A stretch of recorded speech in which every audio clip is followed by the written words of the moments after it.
Good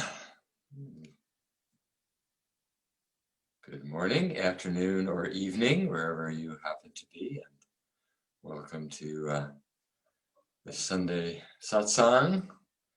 Thank you all for taking time out of your schedule to share these moments together. So let's wait a minute or two. Everyone has joined. Have about a little 20 people signed up, but give them a few more minutes. Just sit quietly.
Okay, well, welcome. So there are some days when I would just as well turn it over to the silence and let the silence do the work. It just seems so rich and fertile and full of wisdom in itself. So words are just kind of an addition. Hopefully they help to clarify and not obscure. So it's good to see you here, some very familiar faces and some people I haven't met before. So the format usually for these satsangs is begin with a little guided meditation, and then I'll give a little talk, some pointers, and then we'll have plenty of time for Q&A discussion on not only what I talk about, but anything related to awakening, our essential nature, your spiritual unfolding. So let's begin with a little guided meditation.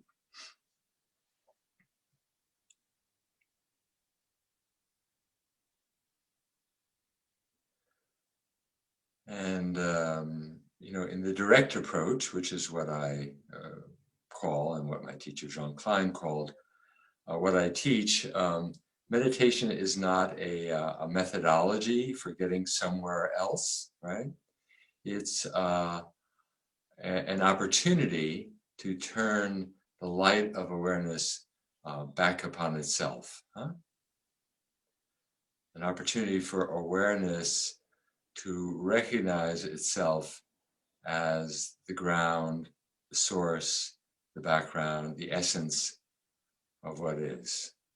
That's the only purpose, really, of meditation, at least in this approach. There are other approaches where meditation is a technique for cultivating certain seemingly or so-called desirable mind states, emotional states, equanimity, loving kindness, mindfulness, whatever it might be. And that has its virtue at a relative level, but in this approach, so-called meditation is just this opportunity to return to being. Most of the time, our awareness is focused outward onto external, supposedly, seemingly external objects. And so we take this time to turn awareness around, the backward step, as Dogen called it.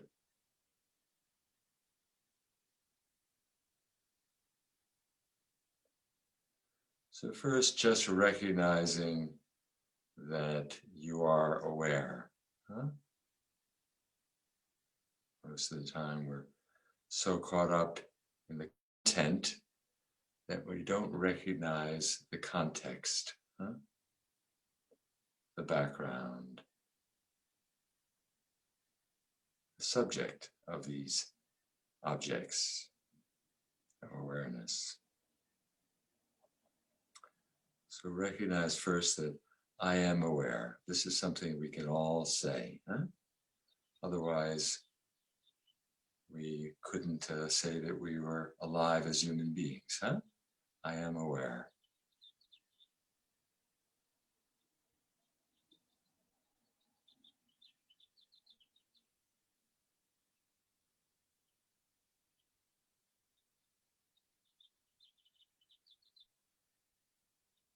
And what is this awareness that is aware? Huh?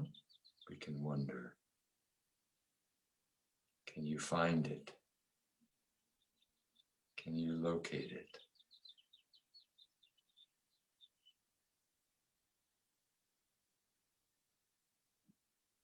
Is it separate from the objects of awareness? Or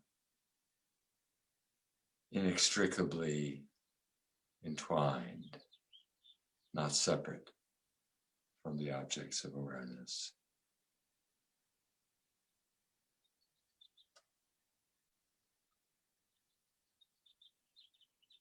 Is it located in one particular place? Often we think that the I, me, is located in my head, right? In the neocortex, the forehead, huh? What Jean Klein called the thought factory in the neocortex. But is that really who I am? And is that where awareness is located? You see, we say, I am aware. I see, I think, I feel, I know. To what does this I refer?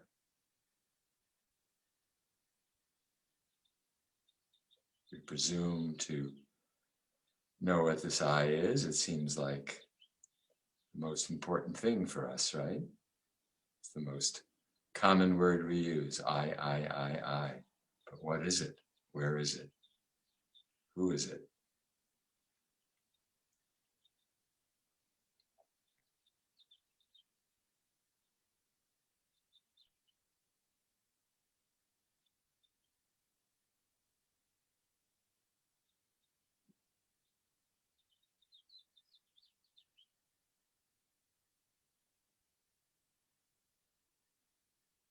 We can certainly say is awareness is our natural state. Huh? Again, without awareness, we couldn't even say that we are. We couldn't even claim to be. So that is our most natural, our nearest, our most intrinsic nature is to be aware. And yet we know so little about awareness. We rarely take the time to be aware of awareness.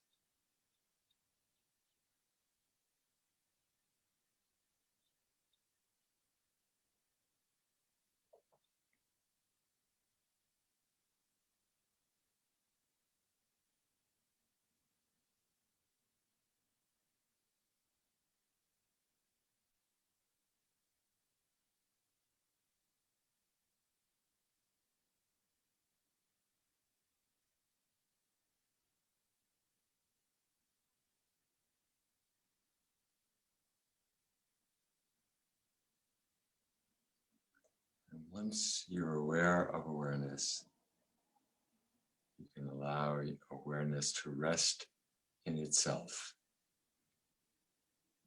Instead of going out in search of objects, you can take this opportunity to let awareness come home, to rest back in itself, to rest as awareness. No need to actively seek out objects. Instead of awareness turning into a function that goes out and shines the beam from here to there, we can let it rest back in its source. The light of awareness, again, is our natural state, always radiating.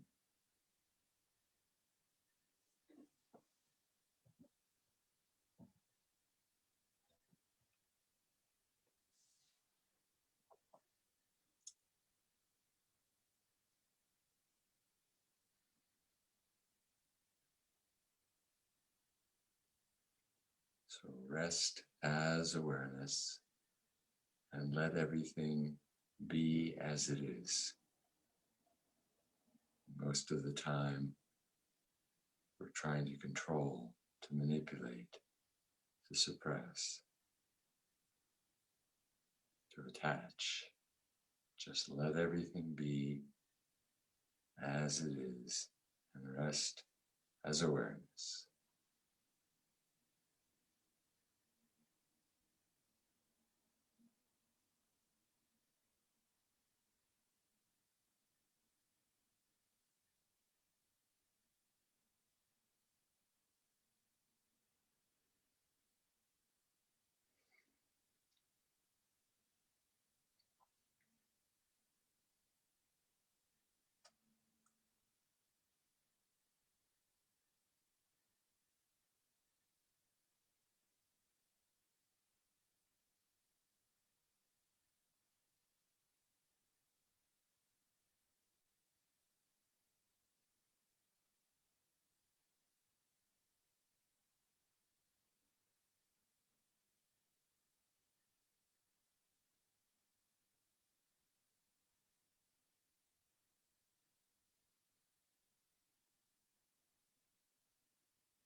When you rest as awareness, thoughts, feelings are not problems to be solved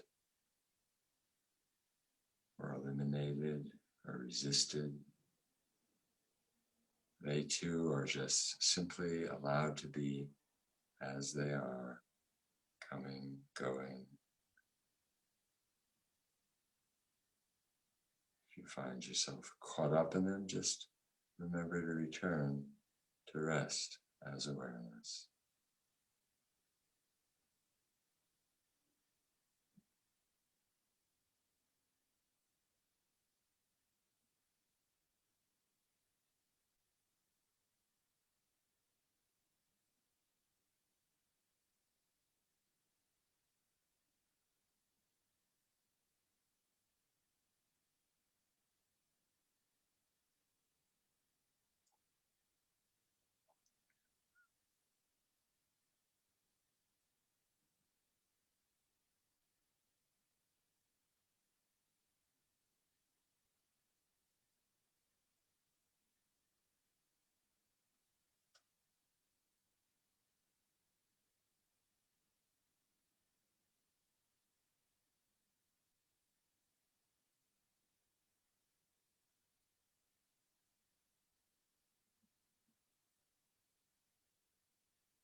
remember this is your natural state.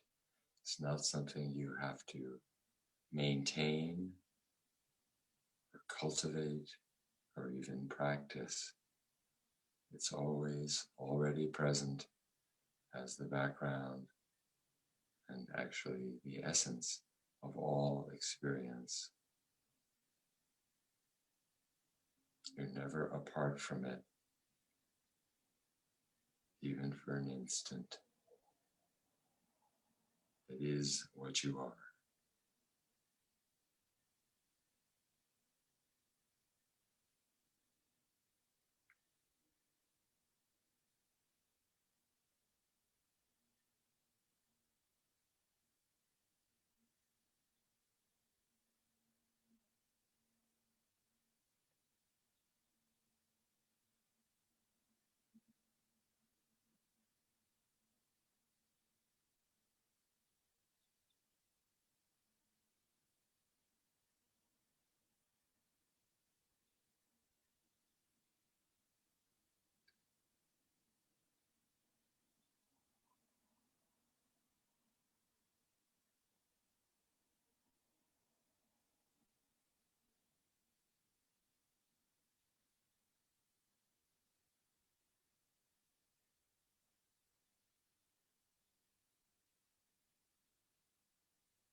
Okay, we can end this period of meditation as such, but needless to say, this is your home ground. You can return in each moment.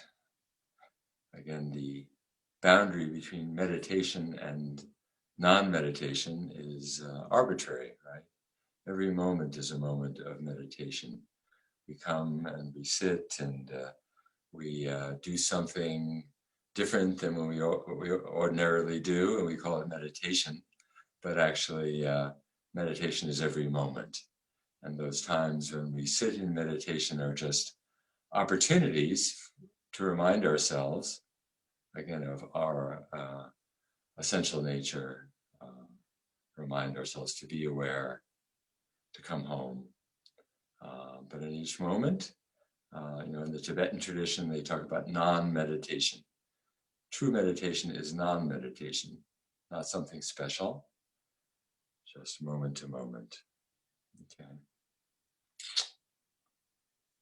Any questions about meditation, about what we just did before I begin, before I talk a little? And then again, we'll have plenty of time after that as well.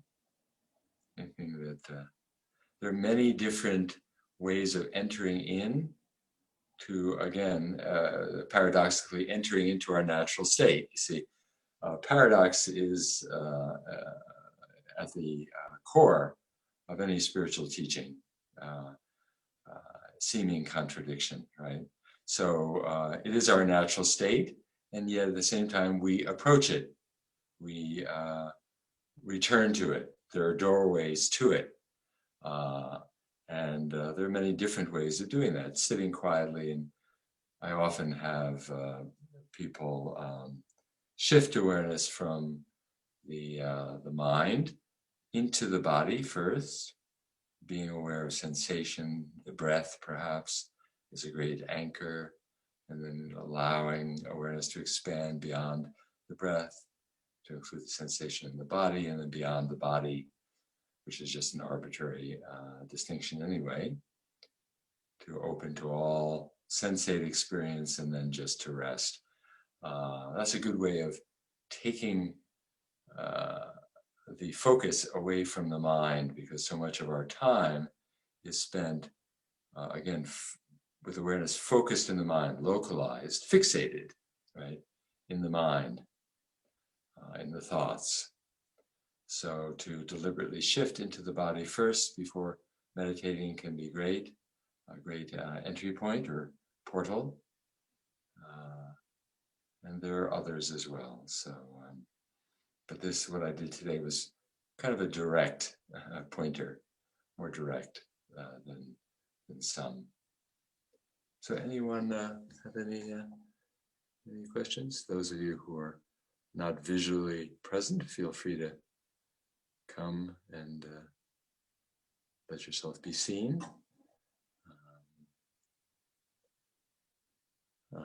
Interesting. People from many different places I can see. Some of you are in warm climates or in warm rooms, and others of you are in cold rooms like me. So, okay, well, I'll talk a little, and then we'll have plenty of time for discussion, whatever we'd like to do with our mouths, with our thoughts. So when I do a satsang, I generally choose a topic. It just comes to me, and then when the time comes, I speak to that topic. The liberating power of presence, huh? I was looking at it, and I was thinking, those words all point to the same thing. We could look at it as the liberating power of presence, and then we could break it down and try to understand what that phrase means. But the words are all pointing to the same thing. Liberation, presence, power are all pointing back to our essential nature. So what is presence? We talk a lot about awareness. We talk a lot about consciousness, right? Awareness is the word we use much of the time. Awareness can be both a function, I'm being aware of this, being aware of that. It's a function that we use in various ways, of course. Without awareness, we couldn't get through our day. But at the same time, awareness also refers back to, as we've been talking about, our essential nature, consciousness, essence, right? At that level, everything is awareness. Everything in the so-called manifest world is just an expression of the unmanifest, of awareness. There is ultimately no separation. And this is not just an abstraction, it's something that can be known directly. That's what spiritual awakening is, ultimately. The ultimate fulfillment of spiritual awakening is the recognition that everything is awareness. Everything is consciousness without separation. Huh? So presence is often used as another word for awareness, but I would say that presence is embodied awareness. when we're really, when our activity is imbued with awareness, we're being fully present. Huh? And ultimately, presence is, how shall I say, it's where subject and object dissolve. The separation between subject and object dissolve. It's where we recognize, and this is what fully embodied awareness is. Okay, this may be a little far out for some of you, but let me just to describe. It's when there's the recognition that that which is aware and that which it's aware of are inseparable. Huh? When there's no one perceiving and nothing perceived, there's only perceiving, only awareness. Huh? That's what presence really refers to. No one being present, nothing being presenced, just presence. Just, and in that sense, presence means being, beingness, isness, essence. Okay. So presence, notice that the word presence doesn't refer to someone, it's not a verb, it's a noun, a pointer. Huh? Presence, where there's awareness and objects of awareness are one. Okay. Subject and object are one. That is presence. Okay. Now, how do we do presence, right? That's always the question people want to ask, right? How do I do that? How do I do presence? Well, presence is who you are, see? So of course it's always paradoxical. How do I return to who I am? Well, you're never apart from who you are. But I don't feel like I'm, who I am. I don't feel, inseparable from who I am. How do I return to it? The endless questioning, the absolute and the relative interweaving. How do I do that, right? Well, in the realm of doing, it's about really being with our experience just as it is. Huh? Again, because most of the time we are in an ongoing argument with reality. As my dear friend and teacher Byron Katie likes to say, when you argue with reality, you lose, but only 100% of the time, right? So, reality is the way it is, and yet we spend most of our time resisting reality. In fact, one definition of ego would be the resistance to what is. Or as Trungpa Rinpoche once said when asked for a one-word definition of ego, he said, struggle. Struggle, right?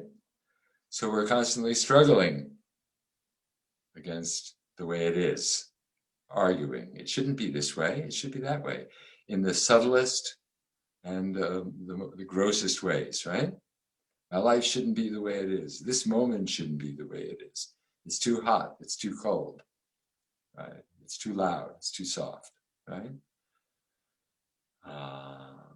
And of course, we need to keep adjusting and changing and adapting, and yet at some fundamental level, to be really deeply, you could say, surrendered, deeply accepting of the way it is, allowing of the way it is. Huh? So to let everything be the way it is, to not argue with reality, is what presence is about.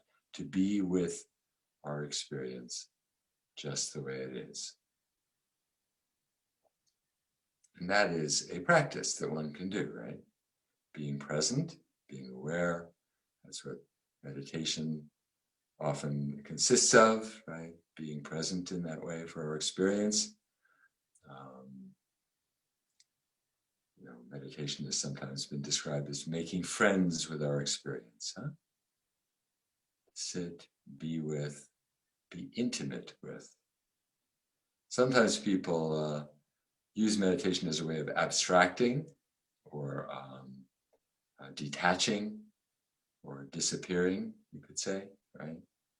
Which is another form of resistance, right? That kind of meditation has its place, I think, in the scheme of things. If we're too caught up in the drama, then stepping back, becoming the witness, as it's sometimes talked about, detaching from the way things are, can have its place, it can be helpful, but it also can take us away from life as it is, and can be another form of aversion, right? A kind of a bypassing. So to be with, to be intimate with our experience, just the way it is. That's what presence is. That's what presencing is, huh? So to be present, moment to moment, not escape into thought,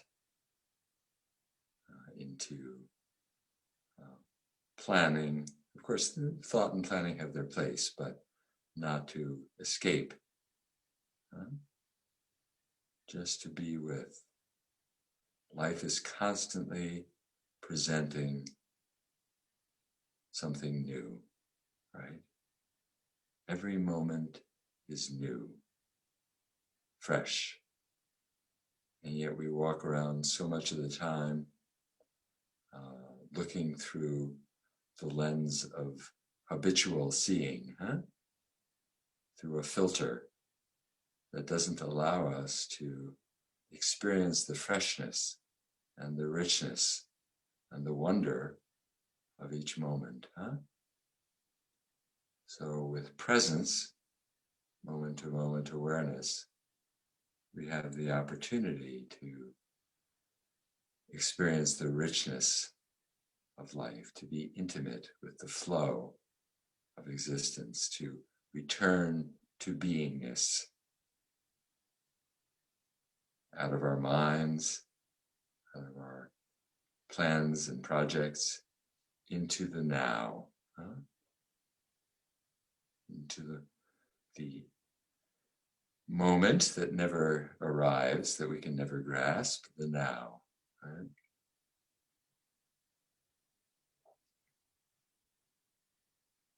So that's what presence is. It's the most fulfilling, because in doing that, we're returning to our non-dual nature, our non-dual spiritual nature. We're letting go of separation. We're falling into being. And out of that falling, out of that resting, arises those essential mind states that we so treasure, like peace, equanimity, happiness, love. They're not things that we can cultivate. They're natural expressions of being, particularly when we rest in presence. So that's presence, Presencing leads to presence. If we presence, we find ourselves falling back into presence. Okay. Now, what about liberation, right? I talk about the liberating power of presence, right? So, liberation can be understood, of course, in many different ways. And, we think of it as something far out, esoteric, distant, liberated. Wouldn't it be great? Just be liberated. And we often think of liberation as freedom from, freedom from this suffering, this drama. Can I just get out of this, please? But liberation is really, presence liberates everything to be the way it is, paradoxically. Right? That's one understanding of liberation.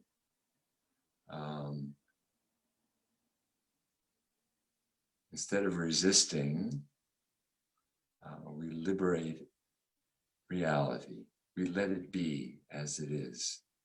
And in particular, liberate ourselves from the constraints that the mind imposes upon us, right? Much of the time, we're at odds with ourselves. We're in conflict with ourselves. We're divided, right? One part against another, right? In constant conflict and argument. But as we come into presence, into our undivided nature, we liberate ourselves to be as we are. Of course, we always are as we are, but most of the time, again, we're resisting that. You know, Ramana Maharshi said, just be as you are, right? That's the key. Just be as you are. In one sense, that's a tautology. A truism, on the other hand, most of the time we're not. We're trying to be different than the way we are. So to be fully present, to rest in presence, liberates us to be the way we are.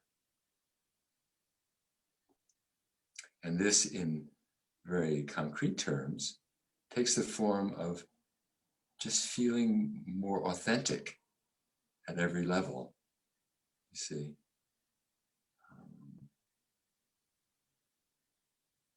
You know, we have these ideas about spiritual people. You know, if when I become a spiritual person, an awakened person, I'm going to be calm and peaceful and undisturbed and have no interests or desires, you know. Some idea we have, some ideal that we have. But in fact, the opposite is true. The more awake we are, the more liberated we are, the more we rest as presence, the more we're just ourselves in a very ordinary, spontaneous way. The personality never goes away. Sometimes we wish we could get rid of it. In fact, it just becomes more spontaneous, more authentic, free of the constraints, the limitations that we impose upon it. We can just be ourselves, laugh when we feel like laughing, cry when we feel like crying, go for a walk when we feel like going for a walk, lie down when we feel like lying down. Isn't that famous Zen saying, you know, just to the freedom to laugh and, you know, to, I forget how it goes, to, yeah, more or less what I've been saying. I forget the Zen saying. These are all Zen sayings, you could say. So just to be ourselves, huh? So that's one level of liberation that presence brings. And of course, then presence also at a deeper, although not separate level, presence reveals to us our non-dual spiritual nature, our essential nature as awareness, as consciousness.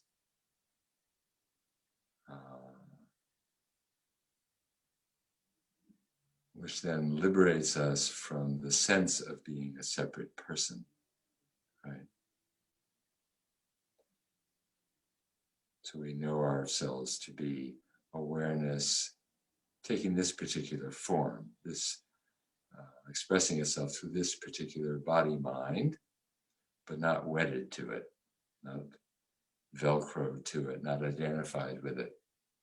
We know ourselves to be the freedom of awareness, which is all pervasive, limitless, birthless, and deathless.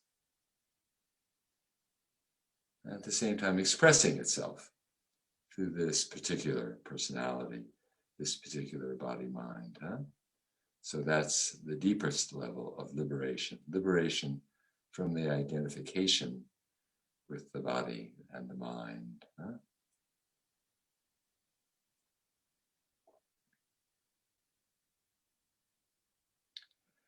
So that's the liberating power of presence, huh? Right there.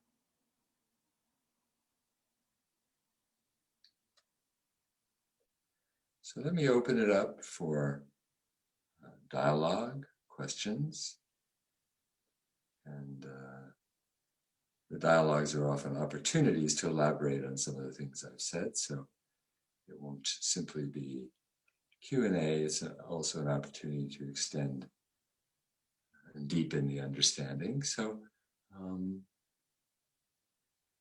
any questions or insights that you want to share? Okay, and feel free to raise your hand by raising your hand. I think there's also a raise your hand function somewhere there in Zoom, but raising your hand's good. I can just toggle back and forth and see you. So.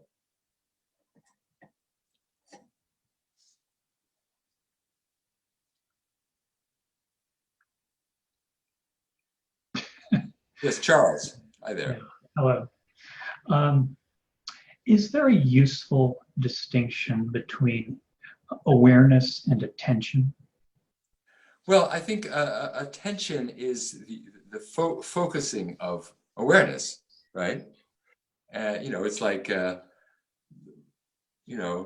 ambient light being focused like a laser here and there, right? So awareness is light, is awareness, but attention is the function that I was talking about earlier. It's awareness as a function, and awareness is the essence, and attention is again the functioning of awareness, right? Mm-hmm. So when we put the attention of awareness on awareness itself, that's the process of. Yeah, you could say that's you're using attention, what my friend Locke Kelly calls local awareness, to distinguish it from awareness. When you put, you turn local awareness back upon awareness, then it can dissolve into awareness, you see? Yeah. So, yeah, local awareness is, or attention, is just a focalization of awareness, a useful tool in helping us to awaken to awareness. Yeah. Thank you. That makes sense? Yeah, thanks. Yeah. Thank you, Charles. Yeah.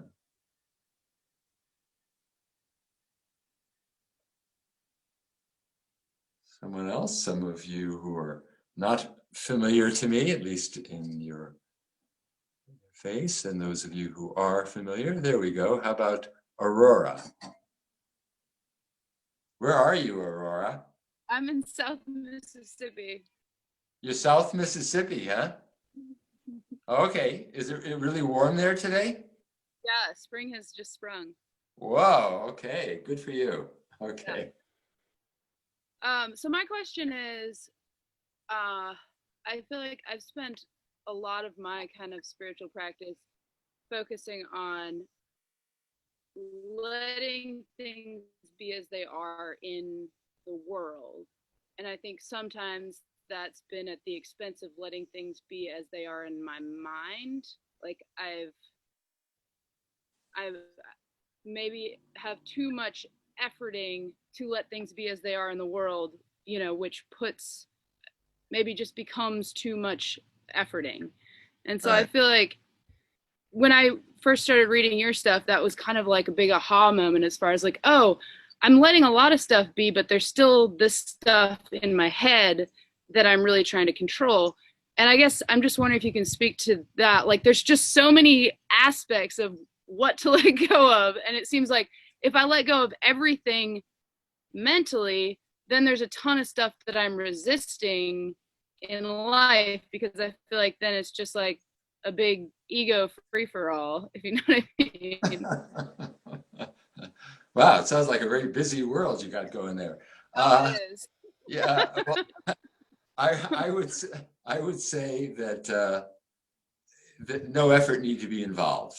Okay. First of all, you talk about efforting, and it's ultimately about no effort, allowing everything to be the way it is, right? Allowing is a very receptive word, right? It's not an active word. Allowing requires no effort, right? So it's really more about, again, about letting go of control rather than efforting to let everything be. You see what I mean? So if you're efforting, you're not allowing, right? So I would experiment with just letting go of effort, because everything is the way it is already. You don't have Right. to. You don't have to do anything to let it be. You just have to stop. You basically have to stop trying to control it, right? So Yeah. it's giving up the effort. Any effort's another kind of control, really. You see? Does that make sense? Yeah, I guess I'm just not clear on how to put that into practice. Of Because course, of it course. feels more black and white, that it's like I can let go of this one thing, but then this other thing is, you know, takes control. Um, You talk about and you talk about in your mind. yeah, that Yeah. That's where meditation comes in. You know, yeah, and it's not a one-time deal. It's not an overnight sensation. It's not going to happen quickly. You know, meditation, even though meditation awareness is our natural state and it's always present, and we don't need to go through to great lengths to arrive at it because it's our nearest, right? All of that being true, it can still take years to recognize that. Okay, so you know, just be very patient with the whole process, and just keep coming back to the meditation in whatever form that takes for you, right? You know, mindfulness is great to a point, and then we let go of the mindfulness and we just sit and let everything be. But that takes time to ripen, we could say, right? And so, you know, the way you have it, the way you described it, it makes it sound like there are a lot of different pieces, right? There's this piece and that piece and that piece.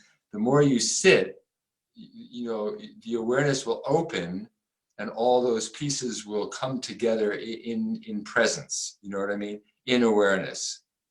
It's because we're so divided that it seems like there's so many pieces, right? But the more you sit and let everything be, it becomes less and less divided. Your psyche will become less and less divided as well. Do you understand what I'm saying? So so you just keep doing it, basically. so you feel like meditation is useful until a point, and that at the point where you're ready to go beyond mindfulness, mindfulness has done the work that it's Well, meditation is always useful. uh-huh. Mindfulness limitations. Oh, okay. You see, mindfulness is just one form of meditation. It's a see. My critique of mindfulness is that you know, in the book, is that it turns meditation and awareness into a doing, you know, into an efforting. You see, and that's one of its limitations, because awareness is not something you have to effort to make happen. You see, it's always already present. You just have to recognize it, allow it, rest as it. You see, so that's the main critique I have of criticism I have of mindfulness. Right? Mindfulness can be good in the beginning, but then you drop mindfulness, but then you drop into a more direct approach to meditation, just letting everything be, just being aware, simply being aware, okay? Letting awareness happen, see? So I would say at that level, awareness is always valuable, you know, always, yeah. So it's Okay, more kind of a remembering or a there reminder. you go. remembering. Beautiful. Yeah. Remembering. Yeah. Just keep remembering. Okay. Great. Perfect. Thanks, Aurora. Yeah. Yeah, thank you.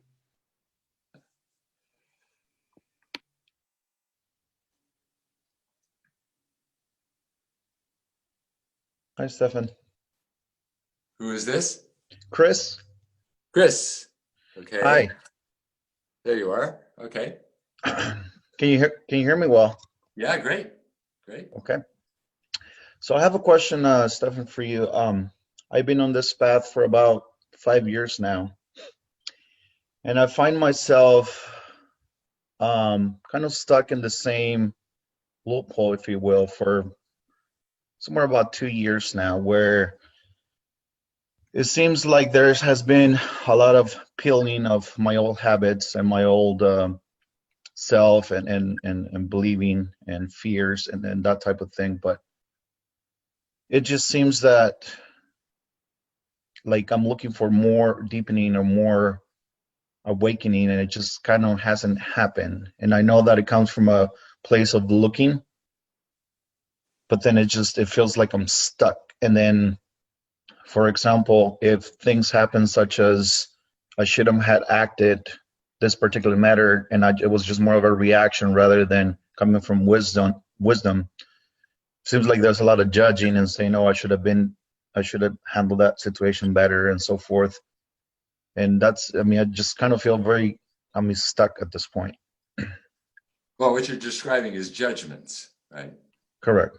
Your self-judgment, right? Which again is just another thought arising in awareness, right?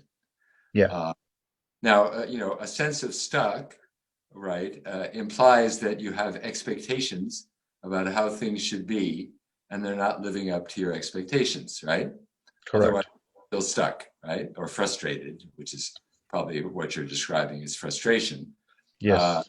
But frustration only comes because we're expecting things to be a certain way and they're not, which is again wanting things to be the way, different from the way they are, right? So expectations are set up for disappointment, right? And suffering, right? Your unfolding will take as long as it takes. Your awakening will take as long as it takes. Could be a whole lifetime, could be an instant, right? Yeah. But if you expect it to be different, again, it's going to be frustrating for you. So setting aside your expectations, right? And just being with what is, because ultimately that's what it's about anyway. You see, if you can just be with what is, then you're already awake. You see, and being with what is includes being with your frustration, being with your expectations, being with, all of it, being with your self-judgment. Yeah. You keep coming back to being with, you keep coming back to awareness, presencing, huh? Yes. Just keep coming back to that. Anything can be present.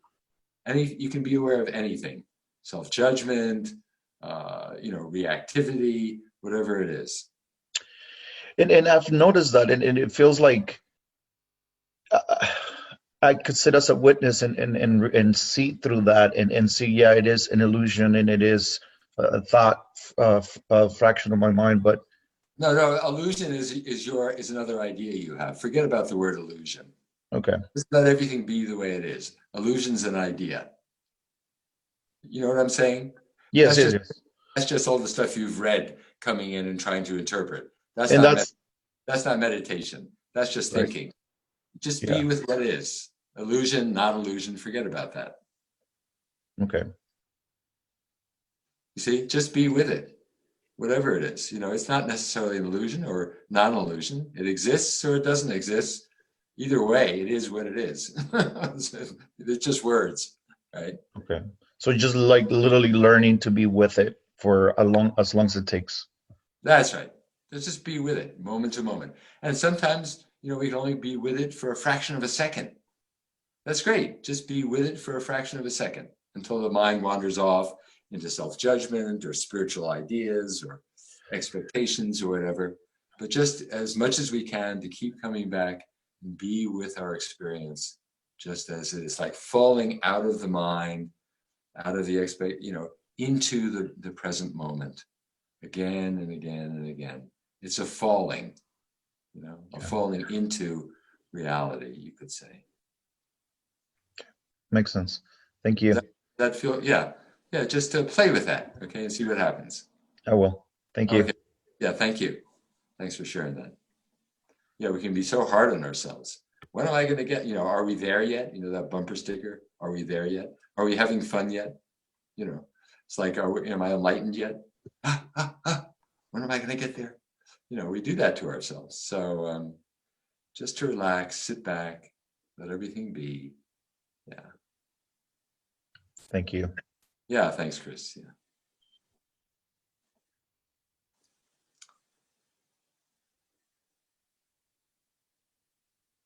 I mean, we're all familiar with that. Our expectations, being in a hurry, trying to get things to be a certain way. That's, you know, that's what the mind does. Yeah. And to, you know, really be accepting of that as well. You know, yeah, that's what my mind does. That's okay. That's what minds do. You know.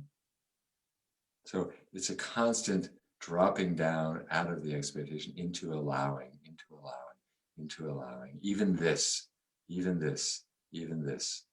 You all know that great Rumi poem, which I constantly quote, about the guest house, welcoming everything as a guest in your the house of awareness, you know. Yes, who are you? Yes, I'm Laura Cooper Laura. Okay. in California. Friend, yes, hello. Hello.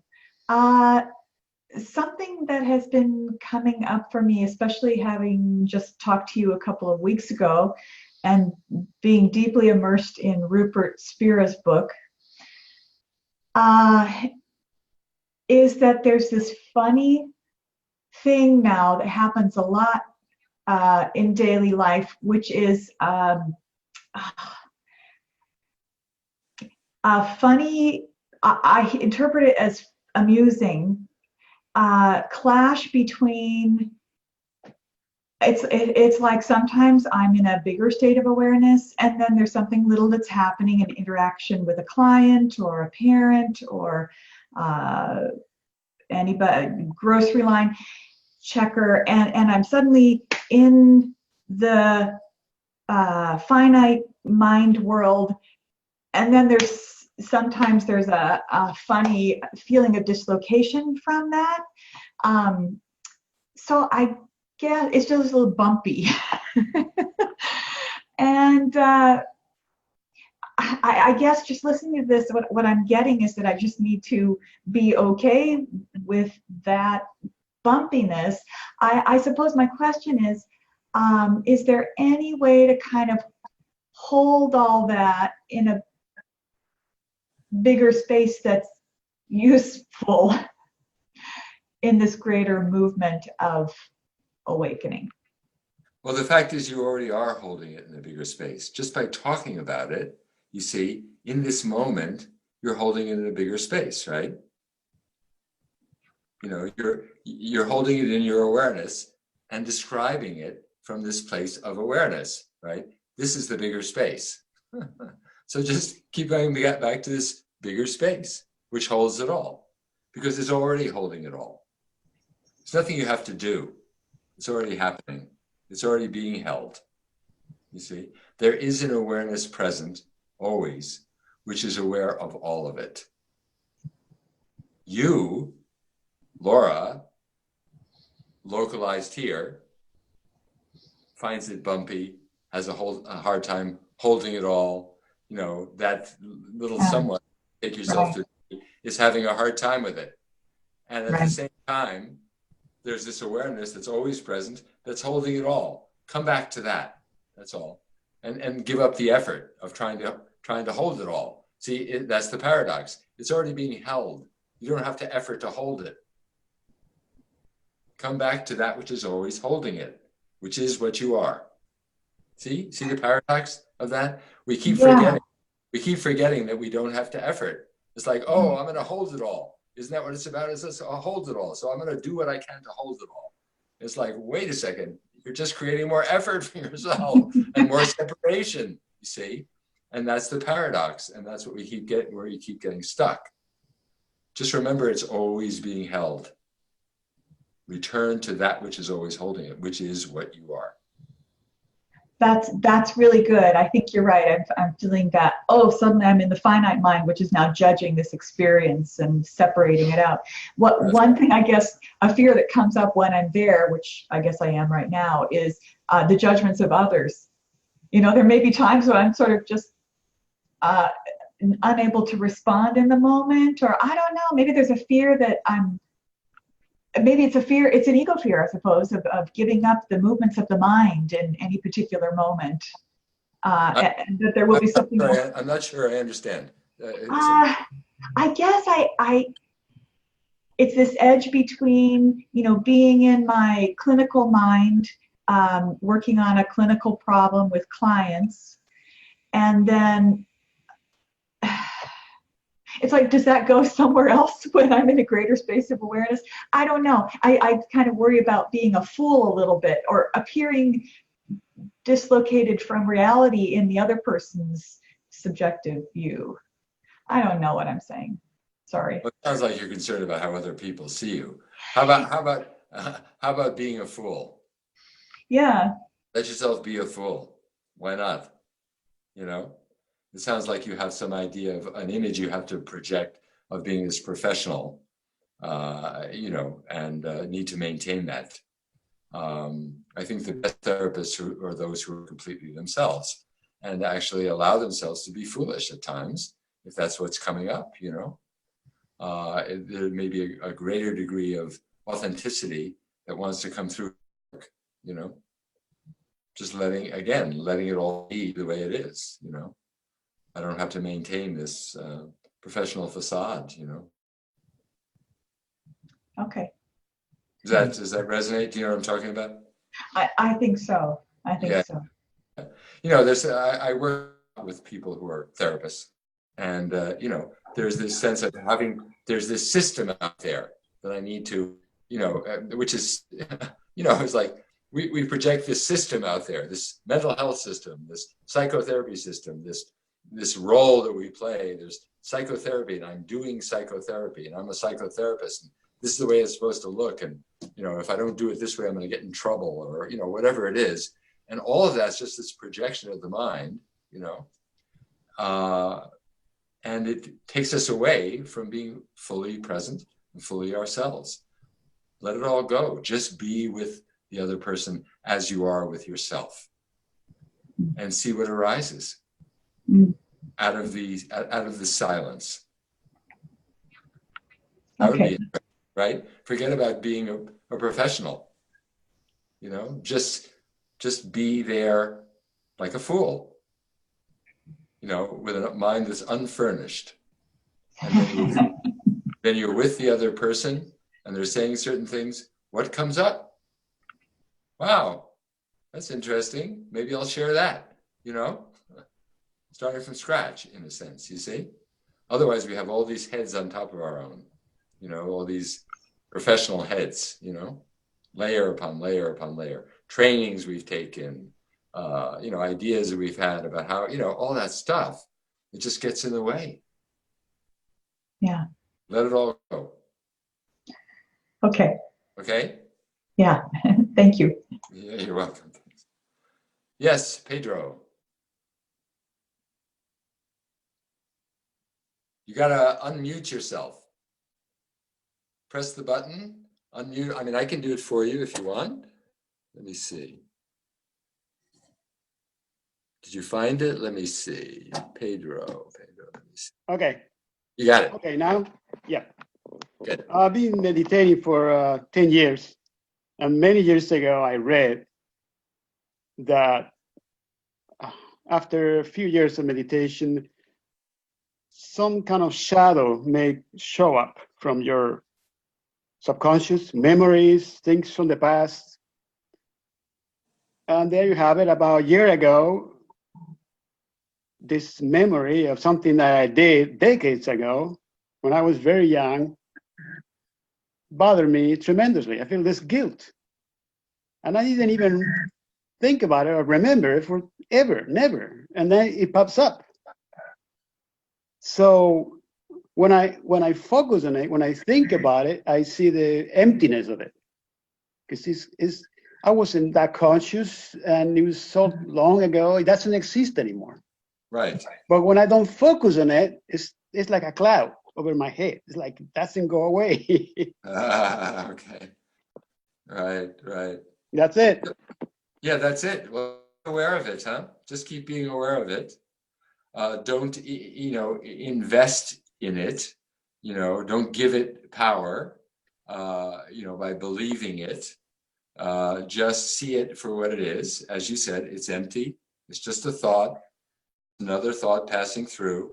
And in fact, even the idea that it hangs over your head like a cloud is just an idea. Is it constantly there? No. It's just every now and then you notice it, right? The only reality it has as a thought in your mind. It doesn't exist outside of you. It's not haunting you like a separate entity or something, It's just a thought, just a memory. And you may feel regret about what you did. And of course, that's natural. And you feel that as well, right?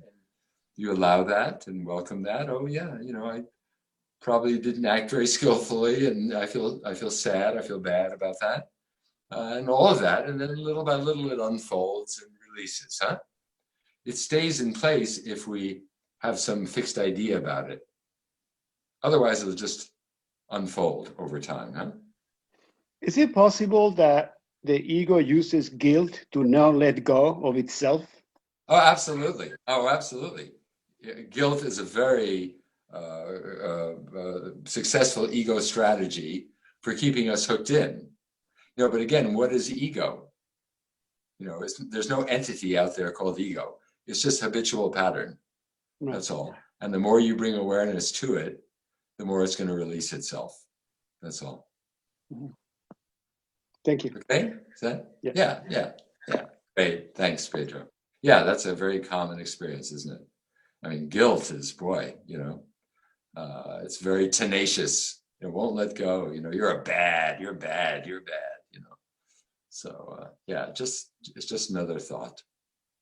Yeah. Okay, thank you.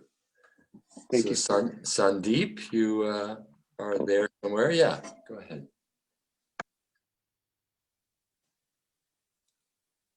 Stephen, I just wanted to, I wrote down a few things and I just wanted to check with you, what I've written, whether it resonates and if you can comment, So what I had here was I wrote down that it's kind of an ordinary spirituality. The path to the self is simple and direct. Nothing special and everyone's inheritance.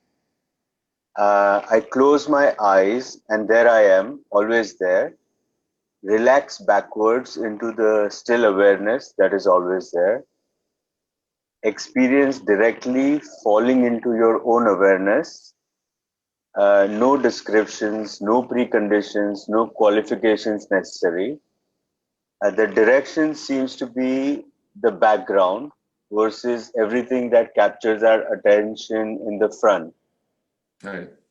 And all narratives as an egocentric person or whatever doesn't seem to matter, whether it's good, bad, whatever, doesn't seem to matter. That's all I had. So Yeah, those are great. Those are wonderful pointers for yourself.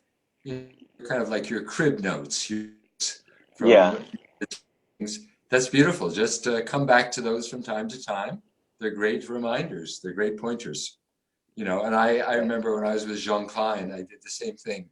I wrote down these little, brief little notes, and I would go back. I'd go back to them and read them, as reminders, when I was studying with Jean, to bring me back to the, the awakenings, insights that I'd had. So that's great. Yeah, beautiful. Yeah. Yeah, and is it that simple? Meaning, like if I close my eyes, I know I have an awareness. That's it. There is no more. What you've written is perfect. It's perfect. It's yes. It's that simple. the way you have it is very simple, and they're pointing directly to the experience of presence, right? So great. That's it. Nothing to add. Okay, thank you. Thank you. Yeah, great.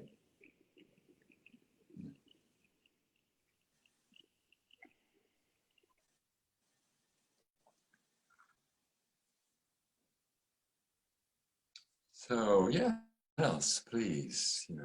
Also enjoy the silence as well. That's lovely. But free to ask a question, share something if you like. Yes, Charles. I'd like to ask another question, if I may. Sure. So often when I'm reading, something that you've written, Adyashanti's written, Laura mentioned Rupert Spira, reading something that he's written, I'll read a sentence and then I'll just be stopped. Great. That's the way to read it. Yeah. But the experience is very much a body experience in a way. I mean, It's what? it's a body experience, or body.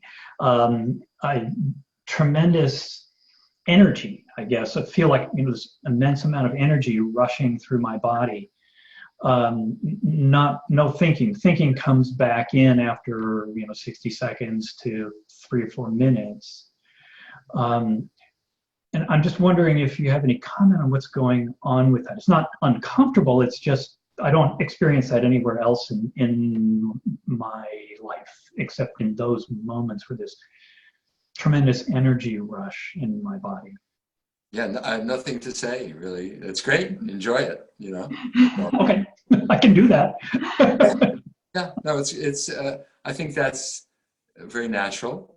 I think there's an energetic component to wisdom, to insight that often happens. Everyone's different, but I remember when I had my most powerful awakening. I had a Kundalini pouring out of the top of my head for hours. Right. I never experienced Kundalini before, but wow, that was something. It's just, who knows, there's something about insight that releases energy.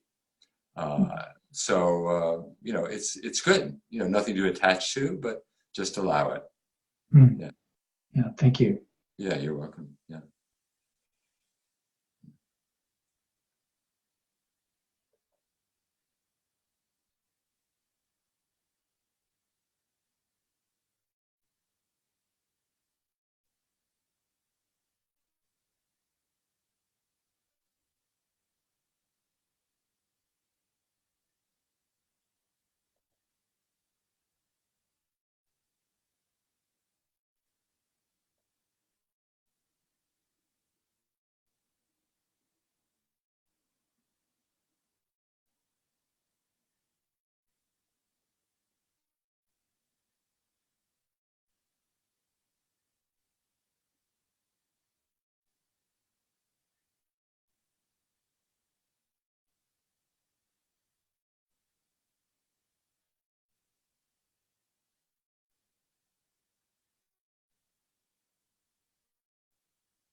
Yes, Pedro, Oops, you got to unmute yourself again. You have to press that button again, unmute. Can you comment on the interplay or coexistence of concentration and awareness in the meditation process? It's similar to what Charles had asked about attention.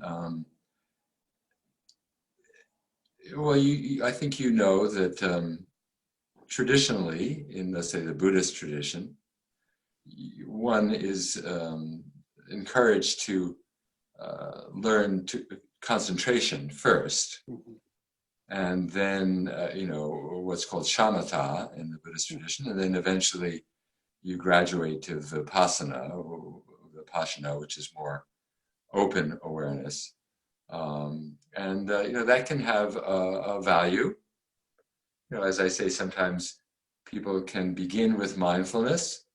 You can begin a particular period of meditation, like a 20 or 30-minute meditation. You can begin with a few minutes of mindful awareness of the breath, which is a little bit more concentrated.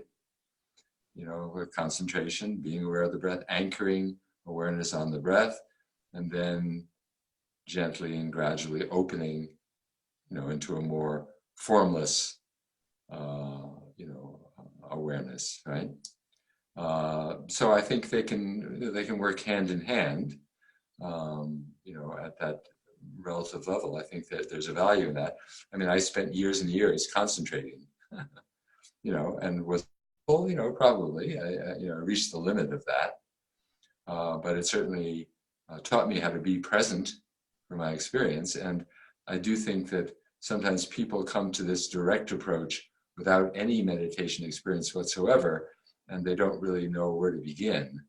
And it can be a little confusing. So I think that having some grounding in,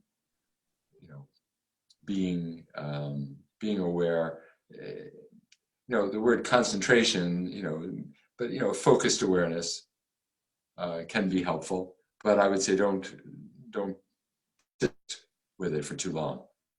It's just a way to bring the mind out of its confusion into the moment.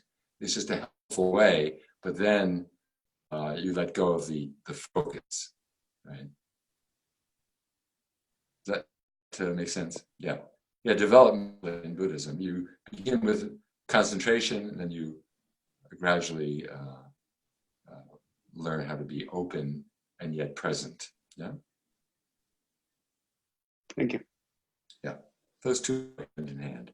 But that's all methodology. Ultimately, where it's pointing is just being present. Yeah. But it can be helpful.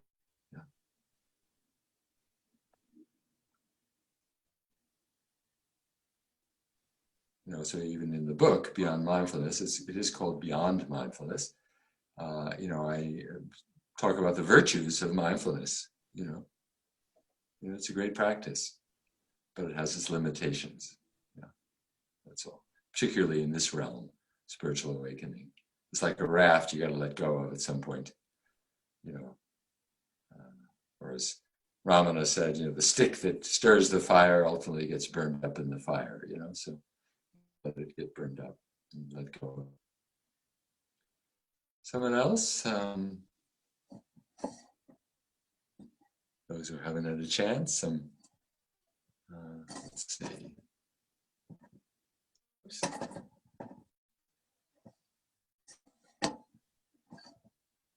Huh?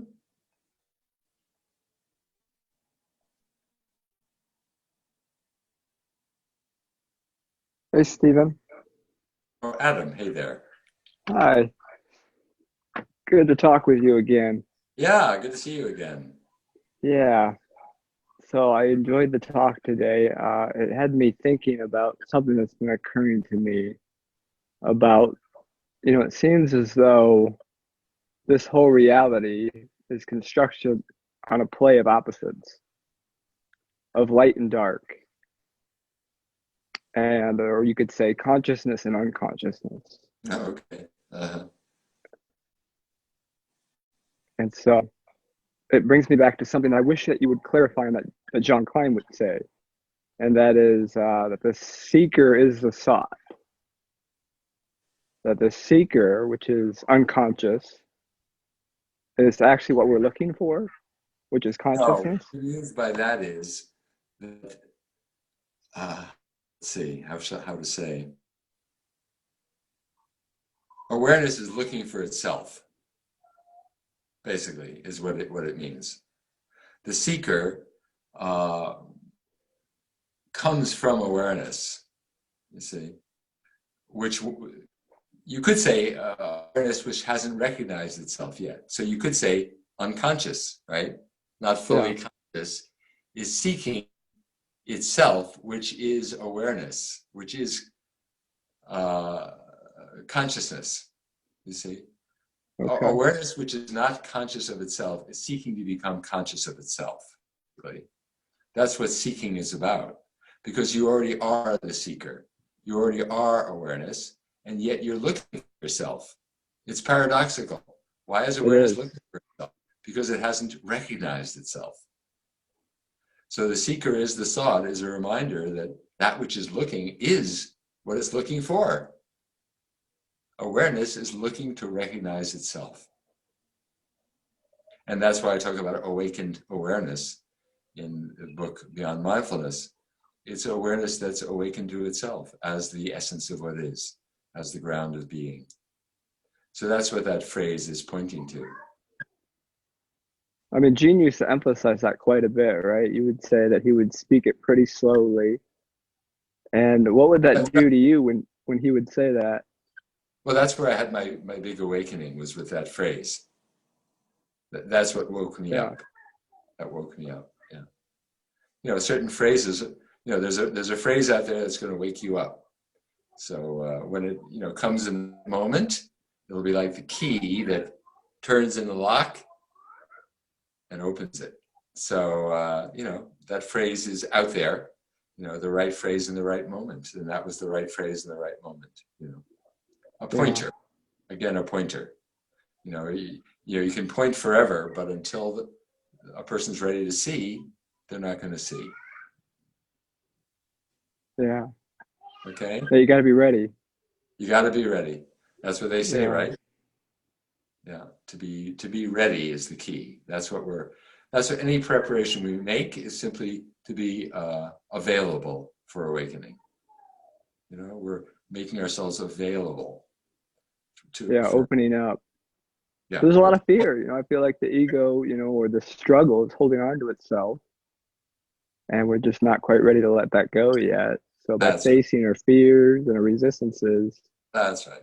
So a lot of the work is being aware of our fears, our resistances, more and more becoming conscious, seeing those for what they are, not identifying with them, letting them be. That's a lot of the preparation process, and then the moment will arise, right? And then we're ready for it. Yeah. Well, thank you so much for sharing all your wisdom and doing this. Oh, thank you, Adam. Great. Appreciate you. Great to have you. Great to see you. Yeah. Thank you. And great to see everyone today. We're at the end of our time. It's lovely to see familiar and unfamiliar faces. I think I'll be doing this every few months. I really enjoy this immensely. It's always a great joy to share these teachings with you and to dialogue with you. And, you know, of course, I also offer mentoring and counseling by phone, and I do occasional retreats and School for Awakening. So feel free to be in touch about any of these things. And thank you so much.